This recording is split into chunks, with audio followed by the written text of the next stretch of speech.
ওহিল মৌতা বিইজনিল্লাহ, আমি আল্লাহর হুকুমে মৃত মানুষ জীবিত করি। কুষ্ঠ রোগীর গায়ে হাত বোলাই দিলে রোগ ভালো হয়ে যায়। এভাবে আল্লাহ ইসলামকে অনেক মর্যাদা দিয়েছেন। এই মর্যাদা দেখে মানুষ অভ্যস্ত হয়ে গেছে। একদল ইসলামকে গড বলল, একদল ইসলামকে গডের ছেলে বলল, আরেকদল তিন গডের এক গড বলল। এদের আকীদা, এটা হলো খ্রিস্টানদের আকীদা। তা আমার নবী তো সরতা কদম, মাথা মুবারক থেকে পা মুবারক পর্যন্ত আমার নবীর আগা গোড়া মুজিজা। খোদাই না করুক নবীর এই মুজিজা দেখে অনেক মানুষ নবীর সামনে ভিন্ন কথা দাবি করার সুযোগ আছে। এই জন্য আল্লাহ বলে, রাসূল আপনি এদেরকে বলে দেন, আমি গড় না, গড়ের ছিল না, তিন গড়ের আমি তোমাদের মতো একজন মানুষ বাবা। আপনার কি কথা বুঝতেছেন? তাই বলে আমরা নবীকে আমাদের মতো বলতে পারবো? নবী অতুলনীয় মানুষ, নবী অদ্বিতীয় মানুষ। এবার আমি আপনাকে বিজ্ঞান পড়াবো, দেখি বুঝেন কিনা। কোরআন শরীফটা অলরেডি একটা বিজ্ঞান। কোরআন শরীফটা অলরেডি, এই জন্য আলা হযরত এই আয়াতের তরজমা করেছেন মাই सूरते बज़ाहिर सूरती बशरी में तुम जैसे। আমি বাহ্যিক দৃষ্টিতে সূরতের মধ্যে আমি তোমাদের মতো বাহ্যিক দৃষ্টিতে, কি মানে তোমাদের আর আমার মধ্যে আকাশ পাতাল কি আছে। এটা নিয়ে অনেক কথাবার্তা হচ্ছে, আবার এটার উপর অনেক জবাবও হয়েছে। আমি ওদিকে যাব না, এই সময় কম, আপনাদের সে কষ্ট হবে। আমি শুধু বুঝাবো এই কোরআন শরীফটা অলরেডি একটা বিজ্ঞান। কি বললাম? আপনারা মার্কেটে গেলে সবাই শিক্ষিত লোক, একটা বই তালাশ করবেন, সেই বইয়ের নাম বিজ্ঞান না কোরআন, ভাই মোহাম্মদ নুরুল ইসলাম। এ বলতেছে আমি কি এটাকে কোরআন বলবো না বিজ্ঞান বলবো? কারণ আমি এই কোরআন শরীফটা পড়ে দেখছি যে কোরআন শরীফের ফার্স্ট টু লাস্ট আগা গোড়া বিজ্ঞান। উনি বই লিখছেন বিজ্ঞান না কোরআন। আরেকটা বই লিখছে বৈজ্ঞানিক মোহাম্মদ সাল্লাল্লাহু আলাইহি সাল্লাম, ভলিউম নম্বর 1, 2, 3, 4, 4 ভলিউমের বই। আমার নবী বড় বৈজ্ঞানিক, আমার নবী বড় দার্শনিক, আমার নবী বড় ফিলোসফি। এই নবীর বিজ্ঞান থাকলে বর্তমান আমাদের দেশটা এভাবে হতো না। এখন আমাদের দেশটা কি হলো, সারা পৃথিবীর কাছে আমরা লজ্জিত। শুধু আমাদের কাজ হলো বাড়িঘর ভেঙে দাও, জ্বালিয়ে দাও, এ হলো বর্তমান আমাদের দেশের নমুনা। অত্যন্ত একটা লজ্জাকর বিষয়। প্রতিহিংসা কাহাকে বলে, কয় প্রকার, কি কি, উদাহরণ সব বুঝিয়ে দাও। এ বিশ্বের মুসলমান, এগুলো মুসলমানের কালচার নয়, এগুলো আমরা আমার নবীর কালচার না। আচ্ছা, আমার নবী যখন মক্কা বিজয় করলেন, একটা কাফেরের ঘর ভাঙছে, প্রমাণ করতে পারবেন? অথচ আমার নবীর উপর নির্যাতনের স্টিম রোলার চালিয়েছিল, মুসলমানের উপর স্টিম রোলার চালিয়েছিল। কিন্তু মক্কা বিজয়ের দিন নবী কি বলছিলেন? ট্রাম্প ইসলামেরা গতানুগতিক চললে হবে না। রাজনীতির নাম দুর্নীতি নয়, দুর্নীতির নাম রাজনীতি নয়। আমাকে আমার কর্মের হিসাবকে আমাদের মাঠে দিতে হবে। ভাবিয়া করিও কাজ, করিয়া ভাবিও। আমি সবাইকে সতর্ক করছি, আল্লাহর ওয়াস্তে হেদায়েতের মালিক কিন্তু আমি নই, হেদায়েতের মালিক কিন্তু আল্লাহ। কিন্তু আমাদের দেশে যে কাজগুলো হচ্ছে মুহূর্তের মধ্যে সারা বিশ্বে চলে যাচ্ছে। এটা আমাদের দেশের জন্য দুর্নাম না, বরনাম না? আর এগুলো তো আমাদের ইসলাম ধর্মেও নাই। মক্কা বিজয় হলো, 60,000 কাফের, কয় হাজার? 60,000 মক্কাবাসী, নারী পুরুষ, কেউ পাহাড়ের উপর, কেউ পাহাড়ের পাদদেশে, সবাই তামাশা দেখতেছে, থর থর থর থর করে কাঁপছেন। হ্যারে, যে মুহাম্মদকে কষ্ট দিয়েছি, যে মুহাম্মদের বাহিনীর উপর আমরা নির্যাতনের স্টিম রোলার চালিয়েছি, যারা আমাদের নির্যাতনে সহ্য করতে না পেরে আল্লাহর নির্দেশে মক্কা ছেড়ে, জন্মস্থান ছেড়ে বিভিন্ন দেশে চলে যেতে বাধ্য হয়েছিল, হ্যারে সে মক্কা তো আজকে সে মুসলমান হাতে এনে দিয়েছে। আল্লাহ জানে এরা আমাদের থেকে কি প্রতিশোধ গ্রহণ করে। সবাই থর থর থর থর কাঁপছিল। আল্লাহর নবী বুঝতে পেরেছেন এরা আমার নবীর বয়ে, মুসলিম বাহিনীর বয়ে এরা তর তর তর তর করে কাঁপছেন। কারণ এরা নবীর উপর, নবীর বাহিনীর উপর কি কি নির্যাতন চালিয়েছিল এই দৃশ্য তো তাদের চোখের উপর ভাসতেছে। আরে আমি এত বড় অপরাধ করেছি, অন্যায় করেছি, মারছি, মেরে ফেলছি, ঘরবাড়ি দখল করছি, দোকানপাট দখল করছি, অপরাধের কথা তাদের চোখে চোখে ভাসতেছে না, ভয়ে খাটতেছে। জানি না আমাদের থেকে কি প্রতিশোধ গ্রহণ করা হয়।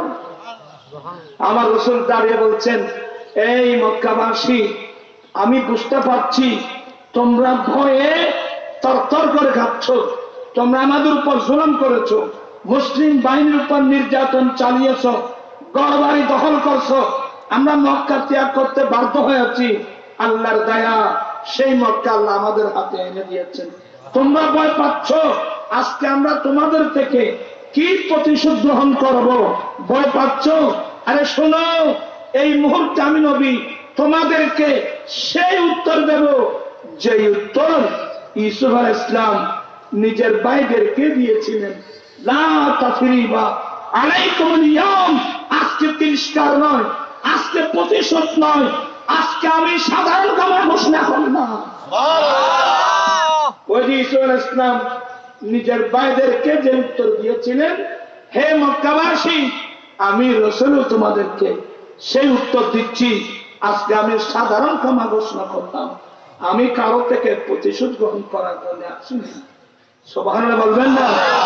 এই আদর্শ আমাদের মধ্যে থাকা দরকার আছে কিনা? হাত তুলে বলতে হবে, এই আদর্শ আমাদের মধ্যে থাকতে হবে কিনা? মুসলমান দাবি করলে থাকতে হবে। আলহামদুলিল্লাহ, আল্লাহ আমাদেরকে ইমামুল আম্বিয়ার উম্মত বানিয়েছেন। মোরা ধন্য গো রাসূল আপনাকে পেয়ে, একটু জবান করে বলুন, মোরা ধন্য গো রাসূল আপনাকে পেয়ে, আরো বেশি ধন্য উম্মত হয়ে, মোরা ধন্য গো রাসূল আপনাকে পেয়ে। এই নবীকে পেয়ে আমরা ধন্য।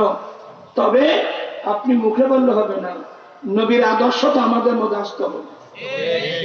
এখন নবীর আদর্শ আমাদের মধ্যে আসলো তো, আসলে নবীর আদর্শ আমাদের মধ্যে আসে না। এই জন্য আমরা নবীর কলমা পড়েছি, কিন্তু আমরা তো রাজনীতি করি মানুষের বানানো মন্তব্য দিয়ে, মানব গড়া মতবাদ দিয়ে। মানব গড়া রাজনীতি হলো তুই আর তুষিত মার যায়, তোর ধুয়ো মাইত, এগুলো হলো মানব গড়া মতবাদ। আমরা মানব গড়া মতবাদ নিয়ে চলি না। আমরা যারা মুমিন মুসলমান, আমাদেরকে চলতে হবে কোরআন সুন্নাহ মোতাবেক, ঠিক কিনা ভাইরা? আমি এইদিকে বললে আবার আপনারাও রাগ করবেন। আমরা তো বয়স্ক মানুষ, আর রাগ করলে লাভ কি? আমরা দুনিয়া তার আছি কয়দিন। সবাইকে বলে যাচ্ছি সাবধান, গায়ের জোরে কোনো কাজ করবেন না। আলাইসাল্লাহু বিআহকামিল হাকিমিন, আল্লাহ বিচারকদের বিচারক নয় কি? আর তোমার পরিণাম ফল কি হবে তুমি জানো? ভাবিয়া করিও কাজ, করিয়া ভাবিও না। আচ্ছা, কথার নাম আর বলবো না এদিক সেদিক, আমি নসিহতমূলক কথাগুলো বলতেছি। আজকে ভাই ভাইয়ের মধ্যে যুদ্ধ, অনেক ভাই এক হাত জায়গার জন্য ভাইকে ছুরি মেরে ফেলে দিচ্ছে নদীতে। এমন আছে না? তুমি কিয়ামতের মাঠে নবীর সামনে কিভাবে মুখ দেখাবে? এটি ইসুফ আলাইহিস সালামের ভাইয়েরা হাত বেঁধে পা বেঁধে গর্তের মধ্যে ফেলে দিয়েছিল, ওখান থেকে বেঁচে আসার তো কোনো উপায় রাখে আল্লাহ, মারে আল্লাহ। যে ইউসুফকে ওরা ভাইয়েরা সব ভাই বলে আর কি, এরা হযরত ইয়াকুব আলাইহিস সালাম তাকে বেশি ভালোবাসতেন, তো এরা বলতেছে এই ইউসুফ আমাদের পথের কাঁটা, একে সরাইতে হবে। একটা খারাপ পরিকল্পনা, ওই গর্তে ফেলে দিয়েছিল। এক পর্যায়ে বণিকরা যাচ্ছিল, ওখানে পানি উঠাতে গিয়ে ঈশ্বর ইসলাম যখন রশি ধরলো, ওরা টেনে উঠেই ফেললো। মিশরের ওদের বিক্রি হলো। কত বড় লম্বা ইতিহাস! কোরআন শরীফে একটি মাত্র সূরা, সূরা ইউসুফ, যে ঘটনাকে আল্লাহর কুদরতুল জবানে আহসানাল কাসাস, সবচেয়ে উত্তম কাহিনী। হে রাসূল, আমি আপনার কাছে যে ওহী পাঠিয়েছি সবচেয়ে উত্তম কাহিনী হলো এই ইউসুফ আলাইহিস সালামের কাহিনী। সেই ইউসুফ মিশরের বাজারে বিক্রি হলো, আজিজি মিশরের ঘরে গেল।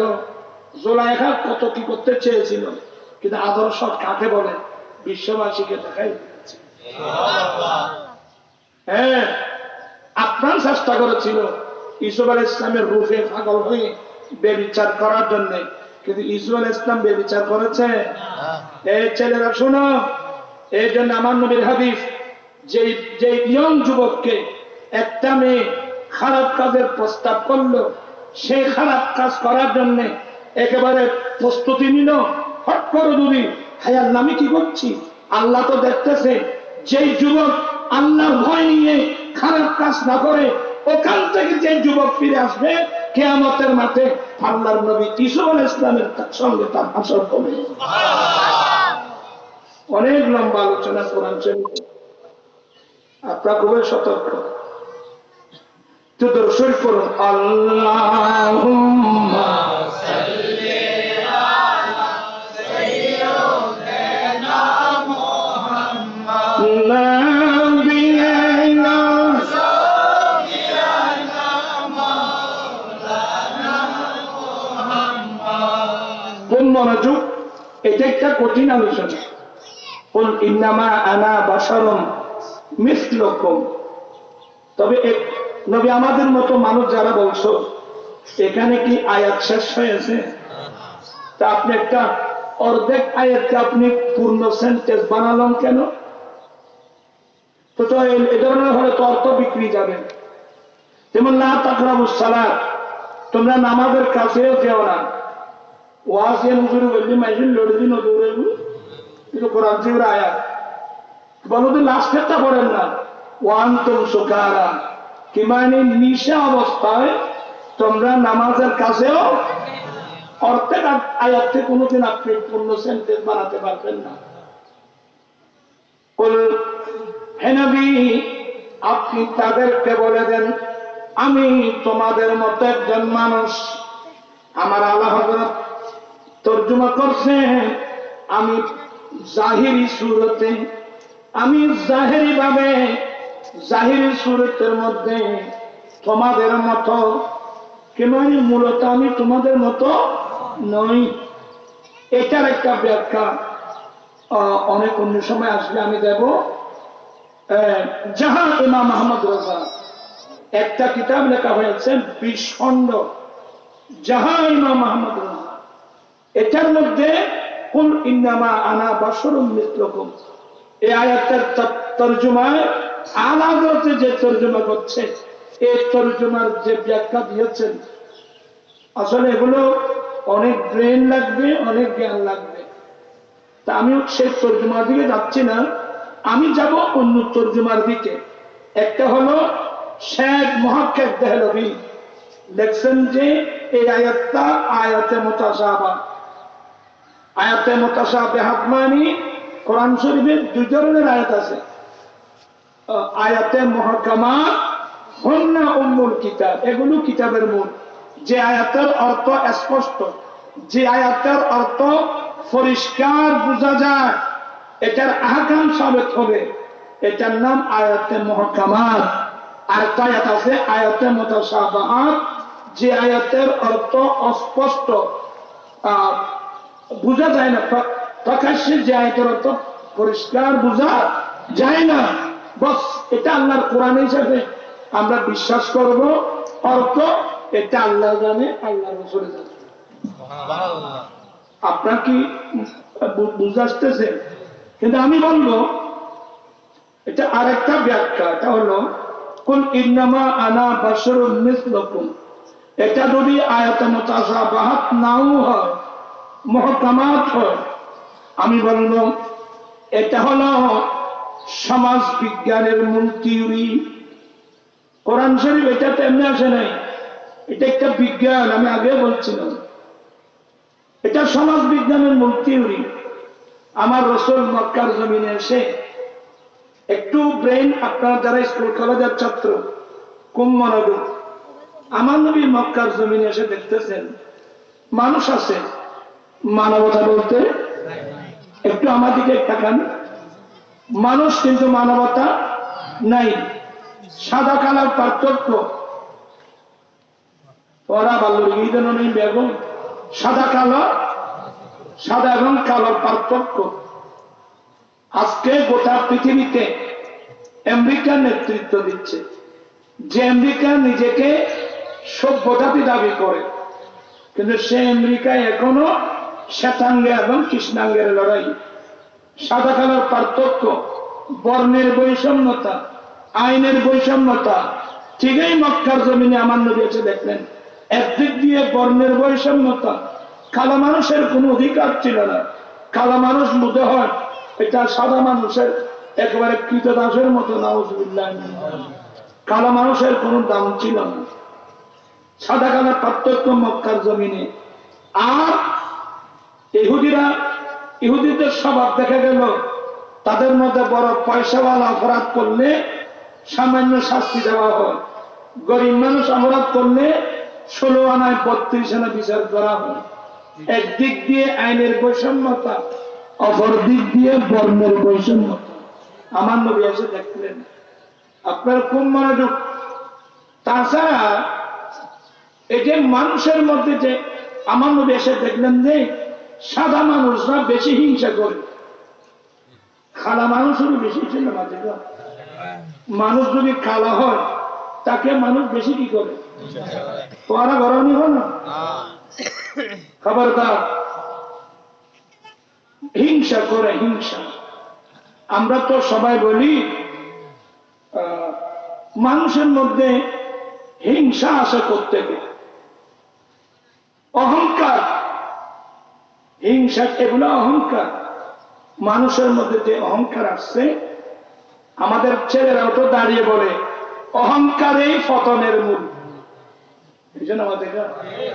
অহংকারে সাবধান, সতর্ক, আল্লাহর নাম মুতাকাব্বির। অহংকার মাত্র আল্লাহর জিনিস। আমাদেরকে অহংকার করার আমাদের মধ্যে কি আছে? আমার নবী এসে দেখলেন যে মক্কার মানুষের মধ্যে যে অহংকার, সাদা মানুষের ভিতর যে অহংকার, তা আমার নবী এসে দেখলেন যে গবেষণা করে, আমার নবী জানেন যে অহংকার মানুষের মধ্যে আসে কোত্থেকে। আপনারা যারা শিক্ষিত মানুষ খুব মনোযোগ, মানুষের মধ্যে অহংকার সৃষ্টি হয় কোত্থেকে জানেন? 5টা বিষয়। আমি যে বিজ্ঞান পড়াচ্ছি হয়তো আপনার বিজ্ঞানে নাও পেতে পারেন।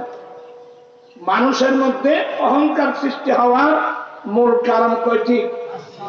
1 নম্বর, শরীরের রং যদি সুন্দর হয়, ফর্সা হয়, তার মধ্যে অহংকার সৃষ্টি হয়, কালো মানুষকে ঘৃণা করে। কি আমার কথাটা ঠিক আছে? 2 নম্বর, মানুষ যদি পয়সাওয়ালা হয়, মানুষ যদি কি হয়, পয়সাওয়ালা হয়, তার মধ্যে অহংকার সৃষ্টি হয়ে যায়, গরিব মানুষকে ঘৃণা করে। মানুষ যদি বংশগত উচ্চ বংশের হয়, মানুষ যদি উচ্চ বংশের হয়, তার মধ্যে একটা ঘৃণা সৃষ্টি হয়, অন্য বংশের মানুষকে ঘৃণা করে। কয়টা হলো? তিন। চতুর্থ নম্বর, কোন মানুষ যদি লেখাপড়া বেশি করে তার মধ্যে একটা অহংকার সৃষ্টি হয়। যারা লেখাপড়া করে না তাদেরকে ঘৃণা, লেখাপড়া করে নাই কিংবা কম লেখাপড়া করেছে তাদেরকে ঘৃণা করে। কয়টা হলো? চার। পঞ্চম নম্বর, কোন মানুষ যদি পৃথিবীর উচ্চ পর্যায়ের কোন একটা ইউনিভার্সিটি থেকে যদি 2-1টা ডিগ্রি নিতে পারে তাহলে তার অহংকারের কথাই নাই। আপনারা কি আমার দিকে আছেন? মোটেও নেই। আপনি আছেন, আমি মুখে বললে হবে না, আমার কলবে বলবো। আল্লাহুম্মা সাল্লি আলা সাইয়্যিদিনা নাবিয়িনা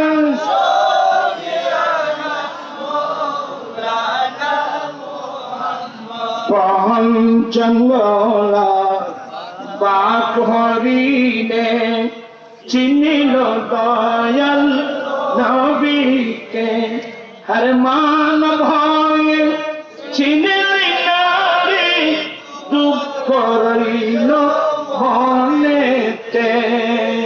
আল্লাহুম্মা সাল্লি আলা সাইয়্যিদিনা নাবিয়িনা শাফিয়িনা মাওলানা মুহাম্মদ।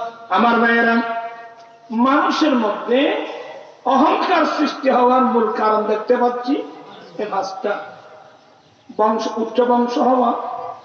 বংশ যদি উচ্চ হয় তার মধ্যে একটা অহংকার সৃষ্টি হয়। আমাদের দেশেও আছে তো, বলে তারা দীর্ঘ বংশ মানুষ। ইনি হিন্দু প্রথা, কোন প্রথা? মানুষ কিচ্ছু নেই, এগুলো হিন্দু প্রথা। মনুশাস্ত্র আপনারা দেখেন নাই, মনু আইন করছে হিন্দুদেরকে 4 ভাগে ভাগ করছে, ব্রাহ্মণ, ক্ষত্রিয়, বৈষ্ণব, শূদ্র। এটি বর্ণের বৈষম্য থাকলে হিন্দু প্রথা। এগুলো এক সময় মক্কার জমিনে ছিল, এখন তো এগুলো অনেক মানুষ এখনো দেখা যায়। নাউজুবিল্লাহ বলবেন না? তাহলে বংশ যদি উচ্চ হয় তার মধ্যে একটা অহংকার আসে, অন্য বংশের মানুষকে কি করে। দ্বিতীয় নম্বর, রং যদি ফর্সা হয়, রং যদি তাহলে তো অহংকার তার কথাই নেই। কালো মানুষকে কি করে। আর দেশের শ্রীলঙ্কা ভাষা বুঝো না, আর মুরগলা তো নিজেরই হয়তো অতি সুন্দরী নেক নাই। নাউজুবিল্লাহ বলো। এই বিশ্বের শব্দ আমি কিন্তু বলি না, বোঝানোর জন্য বলি। আমি কি স্বামী এটাকে নেবো এটাকে নেবো, বিভিন্ন মন্তব্য। সবাই সতর্ক। আমি সবাই মেয়েদেরকে বলবো, আল্লাহওয়ালা মানুষকে লাল লাল সামরা লাল হলে তো হবে না। আল্লাহওয়ালা মানুষকে, মুত্তাকি মানুষকে, আল্লাহওয়ালা মানুষকে স্বামী নেওয়ার চেষ্টা করবে। তো আমি বুঝে যাচ্ছি, রং যদি ফর্সা হয় তার মধ্যে অহংকার আসে, কালো মানুষকে ঘৃণা করে। তৃতীয় নম্বর, দ্বন্দ্ব যদি বেশি হয় তার মধ্যে অহংকার আসে, গরিব মানুষকে ঘৃণা করে। চতুর্থ নম্বর, লেখাপড়া যদি বেশি হয়, যারা লেখাপড়া কম করছে কিংবা করে নেয় তাদেরকে ঘৃণা করে। পঞ্চম নম্বর, পৃথিবীর কোনো বড় নামি দামি ইউনিভার্সিটি থেকে যদি কোনো একটা উচ্চ পর্যায়ের ডিগ্রি নিতে পারে তাহলে তার অহংকারের কোনো কথাই নেই। এই 5টা জিনিস হলো মানুষের মধ্যে অহংকার সৃষ্টির মূল কারণ। আমি কি জিনিসটা আপনাদেরকে বোঝাতে পারলাম? এবার আসুন, আমার দেব নবী, আমার নবী বংশগত কেমন? আরে আমি না, বুখারী শরীফের হাদিস, সেদিন আবু সুফিয়ান বাদশা নজ্জাশীর সামনে দাঁড়িয়ে বাদশা নজ্জাশী প্রশ্ন করেছিল, এ আবু সুফিয়ান, মক্কার জমিনে যিনি নবী দাবি করছেন উনি বংশগত কেমন? প্রথম প্রশ্ন, উনি বংশগত কেমন? আবু সুফিয়ান বলে, আমি মনে মনে মিথ্যে বলতে চেয়েছিলাম, আমি মিথ্যা বলতে চেয়েছিলাম কিনা আমার পিছনে তো লোক আছে বলে দিবে, আমি সত্য বলে দিলাম কি হুয়া ফিনা যু নসবিন, হে বাচ্চা নাজাশী, মুহাম্মদ ইনি আমাদের মধ্যে সর্বোচ্চ বংশের মানুষ। আপনাদের খেয়াল আছে নাকি? আসলে আমি কিছু কঠিন আলোচনা করছি, এই জন্য কষ্ট হচ্ছে আপনাদের। বলতে চেয়েছিলাম আমার নবী বংশের দিক দিয়ে সর্বোচ্চ, বুঝে এসে গেছে তো? দ্বিতীয় নম্বর, আমার নবী শরীরের রং কেমন? সুন্দর না ভাই? ऐसी कुदरत ने तेरी सूरत सवारी या रसूल, ऐसी कुदरत ने तेरी सूरत सवारी या रसूल, दून वालम को हुई शक्ल प्यारी या रसूल। सुबहानाल्लाह। আমার নবী কেমন সুন্দর আমরা তো দেখি নাই, আল্লাহ আমাদেরকে স্বপ্ন যুগে হলে দেখা দেখতে ইচ্ছা হয় না? মদিনা মানুষ যারা নবীকে দেখছিল কি বলছিল? তালাল বাদরু আলাইনা মিন সানিয়াতিল ওয়াদা ওয়াজাবাত শুকরু আলাইনা মাদা লিল্লাহ। সেদিন মদিনাবাসী আমার নবীকে দেখে বলছিল আজকে আমাদের উপর সানিয়াতুল ওয়াদা নামক স্থান থেকে আমাদের উপর পূর্ণিমার চাঁদ উদয় হয়েছে। বলতে চেয়েছিলাম আমার নবীর রং এমন সুন্দর, এমন ফর্সা, সারা কায়নাত পাগল দিবানা। তৃতীয় নম্বর, আমার নবী কি গরিব ছিল? কথা বলছে না কেন? আমার নবী মিসকিন? আরে আমার নবী বাদশার বাচ্চা। নজরুল কি বলছেন? নূরে মুহাম্মদ সাল্লাল্লাহু আলা, তুমি বাদশাহ। আমার নবী বাদশার বাচ্চা। কি ব্যাংকের মধ্যে অনেক টাকা জমা নাকি? কথা বলছেন না কেন? আমার নবী কি কোন ব্যাংকে টাকা? আমার নবীর জীবনে নবীর জন্য যা আসছে সবগুলো বাইতুল মালে জমা হয়ে যেত, ইসলামী ট্রেজারিতে থাকতো। আমার নবীর কবরের জীবনে কোনদিন একটি দিরহাম গ্রহণ করেন। আমি এই বিষয়ে অন্য সময় আসবো, আমি বলবো, দেখি কতটুকু মানুষ বুঝে। আরে আমার নবী যদি এশা নামাজের পরে বেলালকে জিজ্ঞাসা করতো, বেলাল বাইতুল মালের কি খবর? যদি বলতো যা আসছে সব বন্টন করে দিয়েছি, আমার নবী আলহামদুলিল্লাহ বলতেন।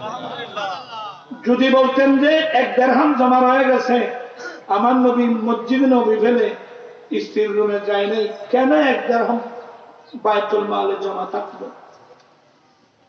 এগুলো বিন ইতিহাস পাগল হয়ে যাবেন, হায়রান হয়ে যাবেন।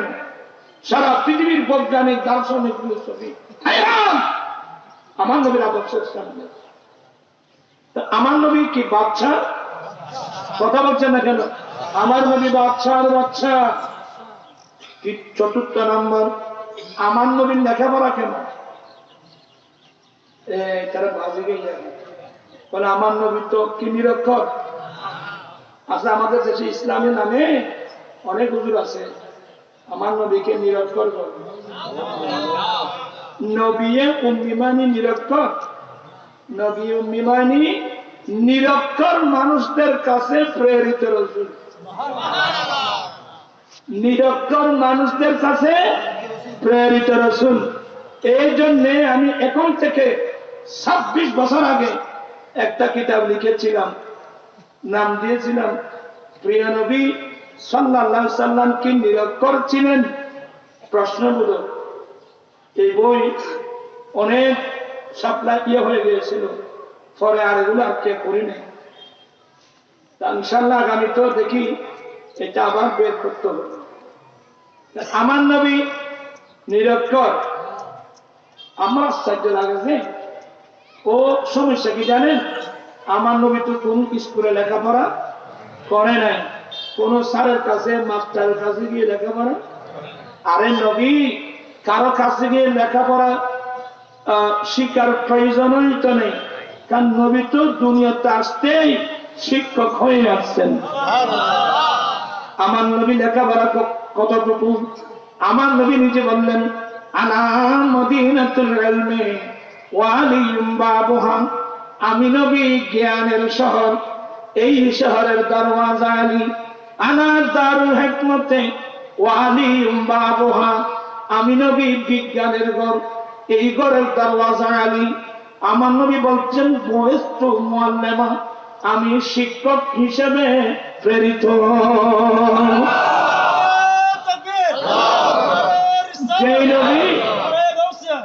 যে নবী সারা পৃথিবীর শিক্ষক, তিনি আমার নিরক্ষর। ব্রেন কি আছে আল্লাহ বেহতর জানে। দোয়া করি আল্লাহ হেদায়েত নসিব করুন। তাহলে আমার নবী জ্ঞান না, জ্ঞানের শহর, আমার নবী বিজ্ঞানের ঘর, আমার নবী সারা পৃথিবীর শিক্ষক। পঞ্চম নম্বর, আমার নবীর কাছে কোন ইউনিভার্সিটির কোন ডিগ্রি, মানুষের বানানো ইউনিভার্সিটির ডিগ্রি আমার নবীর কাছে নাই, প্রয়োজন নাই। আমার নবীর কাছে মহান রব্বুল আলামিনের ইউনিভার্সিটির ডিগ্রি। আমার নবীর রহমাতুল লিল আলামিন, আমার নবীর সাইয়্যিদুল মুরসালিন, আমার নবী খাতামুন নবীন। আল্লাহ আমার নবীকে এমন ডিগ্রি দান করেছেন, পৃথিবী যত বড় হাইফাই জ্ঞানী গুণী হোক, আমার নবীর একটা ডিগ্রির পাশেও যেতে পারবে না। দুনিয়ার কোন ইউনিভার্সিটি আমার নবীর কাছে কোন ডিগ্রি নাই। আমার নবীর ডিগ্রি হলো, আমার নবীর ডিগ্রির সার্টিফিকেট হলো 30 পারা কোরআন।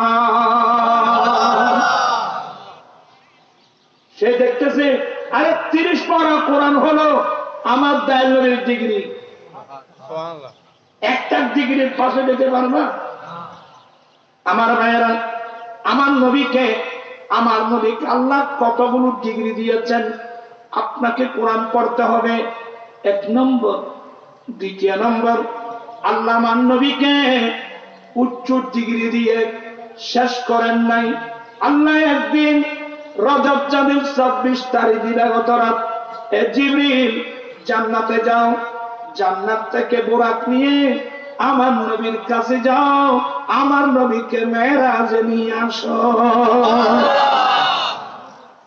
আমার নবীকে মসজিদে হারাম থেকে বাইতুল মাকদাস, ওখান থেকে প্রথম আসমান, দ্বিতীয়, তৃতীয়, চতুর্থ, পঞ্চম, ষষ্ঠ, সপ্তম আসমান অতিক্রম করেন সিদরাতুল মুনতাহা, ওখানে জিবরিলের যাত্রা শেষ, মিকাইল ইসলামের যাত্রা শেষ, ইসরাফিল ইসলামের যাত্রা শেষ, বোরাকের যাত্রা শেষ।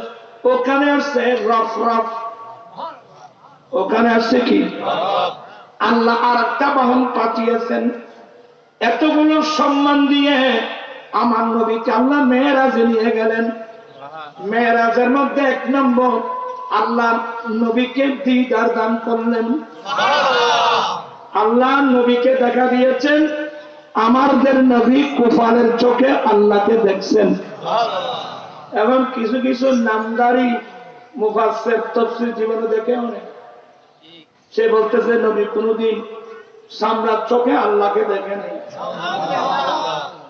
এত বড় আমার আশ্চর্য লাগে যে তিরমিজি শরীফ পড়লেও তো হতো, বুখারী শরীফ পড়লেও তো হতো, তিরমিজি পড়লেও তো হতো। এগুলো বাইরের মৌলবী, যাদের কাছে কোরআন সুন্নাহর কোনো আইডিয়াই নেই। মা জাগাল বাসারু ওয়া মা তাগা, আল্লাহ আমার নবীকে দেখা দিয়েছেন, আমার নবী কপালের চোখে আল্লাহকে দেখছেন। নবীর চোখের দৃষ্টি কিঞ্চিত পরিমাণ এদিক সেদিক হয় নাই। তবে মায়েশা সিদ্দিকা যে আয়াত থেকে বলছেন, লা তুদরিকুল আবসার, কোন চোখ আল্লাহকে দেখবে না। এখানে এদারাক মানে এহাতা, এটা মায়েশা সিদ্দিকার ইজতিহাদ, এটা নবীর কাছে জিজ্ঞাসা করে বলেন নাই, এটা কোরআন শরীফ থেকে ইজতিহাদ করেছেন। তা আব্বাস রাদিয়াল্লাহু আনহু বলছেন, যিনি রাইসুল মুফাসসিরিন, উনি বলছেন আমার নবী আল্লাহকে কুফালের চোখে দেখছেন। এরপর হযরত আব্দুল্লাহ ইবনে আব্বাসের হাদিস, মায়েশা সিদ্দিকার হাদিসের মধ্যে ইখতিলাফ হলে তরজি কোনটা হবে ওই ব্রেনটেদের কাছে বালকদের কাছে লেখাপড়া করতে হবে। আল্লাহ আমার নবীকে দেখা দিয়েছেন, তবে আমার নবী আল্লাহকে সীমাবদ্ধ করতে পারেনি। আল্লাহ সীম। আচ্ছা যাই হোক, এগুলো অন্য সময় আসলে ইনশাল্লাহ। আমার আল্লাহ আমার নবীকে দেখা দিলেন, 50 ওয়াক্ত নামাজ দিলেন, সূরা বাকারার আয়াতগুলো দিয়ে অনেক নিয়ামতের ভান্ডার দিলেন। আমার নবী আসতেছেন, ষষ্ঠ আসমানে এসে মুসা আলাইহিস সালাম বলছেন, আমার নবী বারবার গিয়ে নামাজ কমায় আনলেন। তা আমার উদ্দেশ্য মেন বক্তব্য এটা না, আমার নবী বংশের দিক দিয়ে সর্বোচ্চ। এবার আমি আমার মূল বক্তব্যে এসে গেছি। আমার নবী বংশের দিক দিয়ে সর্বোচ্চ, আমার নবীর রঙের দিক দিয়ে, সুন্দর দিক দিয়ে সর্বোচ্চ, আমার নবী বাদশার বাদশা, আমার নবী জ্ঞানের শহর সাগর। ৫ম নম্বর, আল্লাহ আমার নবীকে অনেক ডিগ্রি দিয়েছেন। আমার নবীর ডিগ্রির সার্টিফিকেট হলো 30 পারা কোরআন মাজিদ। এরপরেও আল্লাহ নবীকে শেষ করেন নাই। আল্লাহ জিবরিল পাঠিয়ে, বুরাক পাঠিয়ে